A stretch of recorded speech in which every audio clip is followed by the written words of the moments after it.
Hey, it's Susie, and this is a place for all things spooky and unexplained. Most people have a story, something they saw out of the corner of their eye, or a glitch they can't explain. I'm obsessed with hearing those stories.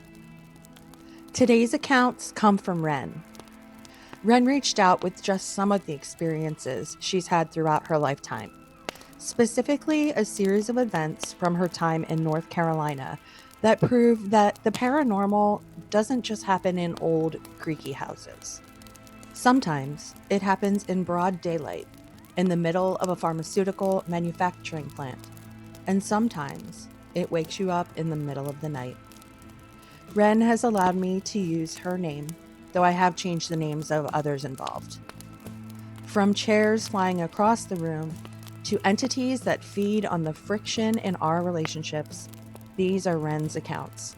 Let's get into it.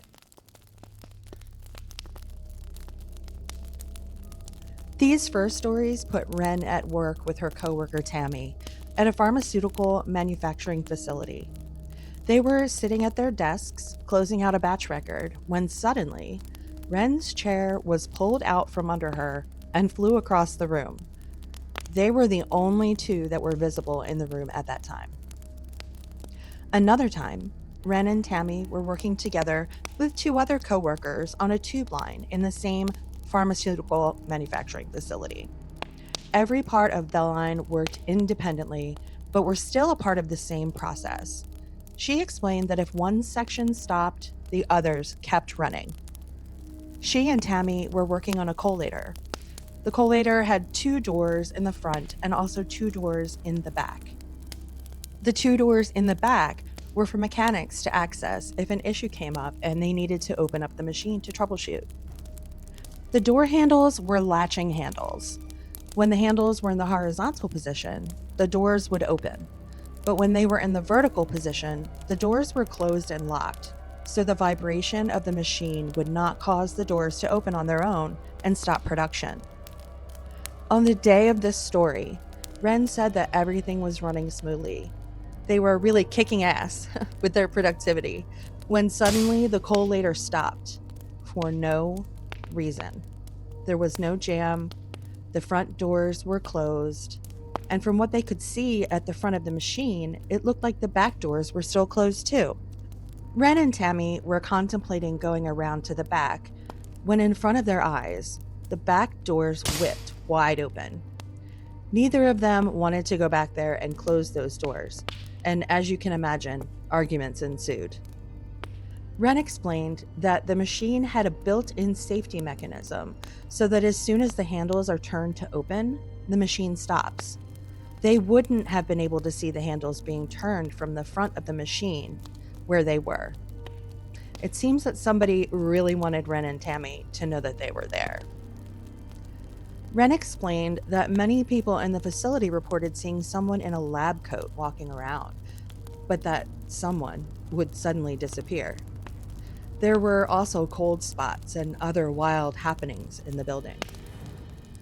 Ren said that she thinks that things happened to her and Tammy when they were together because they were believers. They worked with a lot of doubters and skeptics who were not open to these things. I would love to hear how those skeptics explained away these happenings.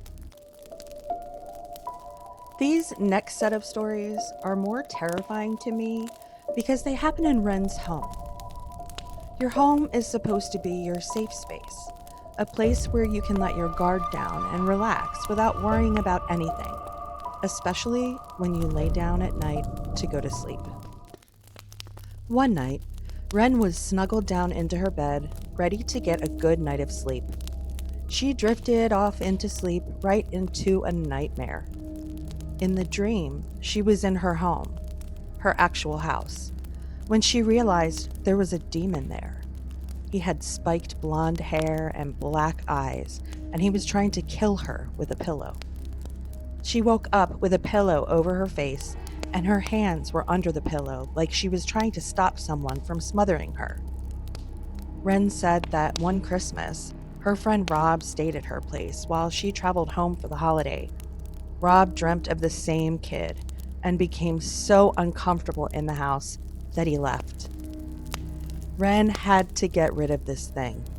She used sage, she fasted, she put anointed oil all over the house. She said she even played Joyce Meyer while she slept. She was taking no chances that it would stay unwelcomed. The next story terrified Ren more than the boy who tried to kill her.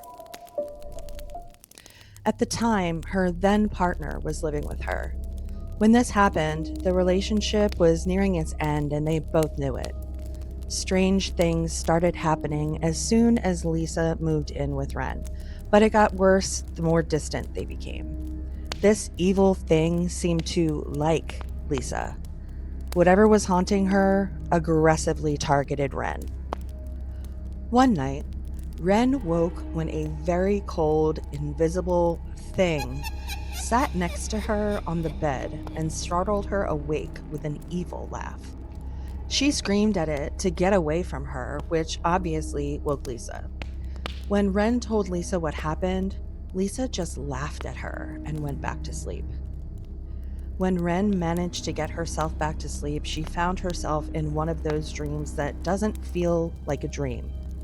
You feel like you're awake, but you're really not.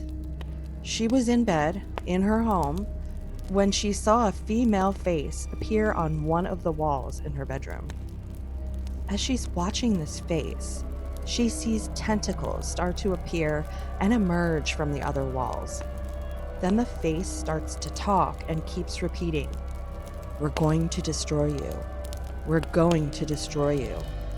Somehow, Ren knew that the entity didn't just mean she was going to destroy Ren, but it meant Lisa too. Ren was able to scream herself awake, which woke Lisa again. She explained what happened to Lisa, who only laughed again and went back to sleep. Ren got up to get her sage, but she couldn't find it. She always kept it in the house, so it was very strange that she couldn't find any.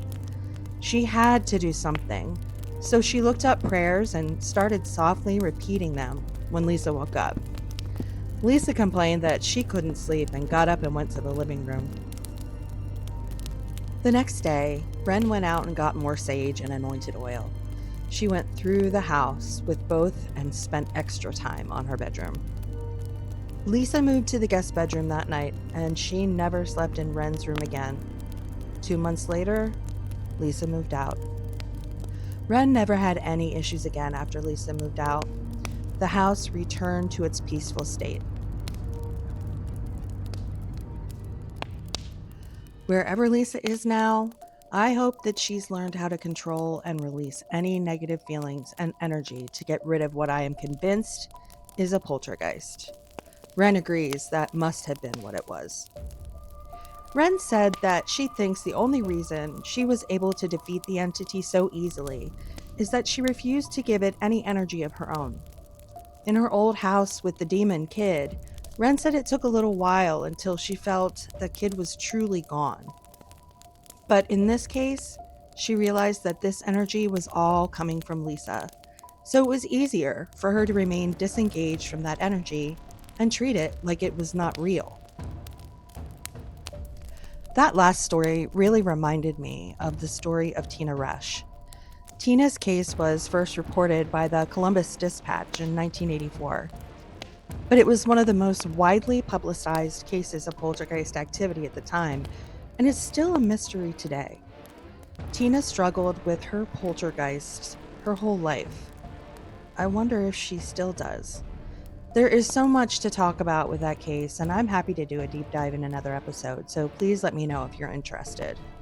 Tina's case is both intriguing and very sad. We're going to end on a happy note, though. Ren shared one final story with me, and it is very sweet and, dare I say, comforting. It helps us to see that not all paranormal and ghostly things are terrifying. Sometimes it's just a lost soul who wants to find their own chosen family. It was the early 2000s, and Ren shared a second and third floor apartment with a friend. On the second floor was the bathroom, kitchen, main living room, and her roommate's bedroom. On the third floor was another sitting area and Ren's bedroom. This is when Ren birthed her drag king persona, Renegade. The third floor sitting room area was Ren's practice area. She bought a video camera so that she could record herself performing. One day, she was practicing with her cats and was reviewing the video when she saw an orb come up the steps and sit in her chair on the video. Ren immediately went downstairs to talk to her roommate, who saw her face and said, "What's wrong? You look like you've just seen a ghost." Ren said, "I kind of did," and showed her the video. Ren explained that neither one of them were afraid from day one. There seemed to be an innocence and peace about their little Casper. They both independently started calling their spirit Timmy. Timmy loved to play with her roommate's dog and their cats. It was a regular occurrence to see a toy rolling across the floor, chased by a dog or cat. When Ren would practice her routines, Timmy loved to mess with her. He would advance or rewind her song unexpectedly, but as soon as she asked him to stop, he obliged. Timmy liked to sit with Ren and her roommate on the sofa in the main living room and watch TV. He would turn the volume up or down, but would immediately stop when he was asked. It seemed that he just wanted them to know he was there. He was always gentle and did not do anything malicious. Timmy didn't stay, though. Ren said that he only stayed for about 6 to 8 months.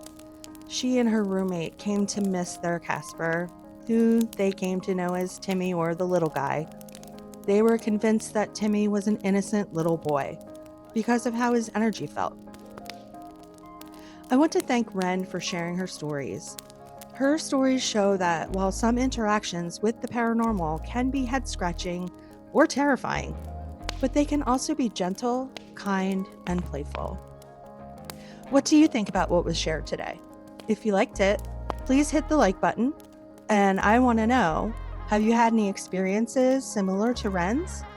Please share in the comments. And if you are as obsessed with other people's experiences as I am, please join the spooky crew and subscribe to the channel. If you want to share your stories, please reach out to me. You can email me your stories and the email address will be in the description. That's all for today.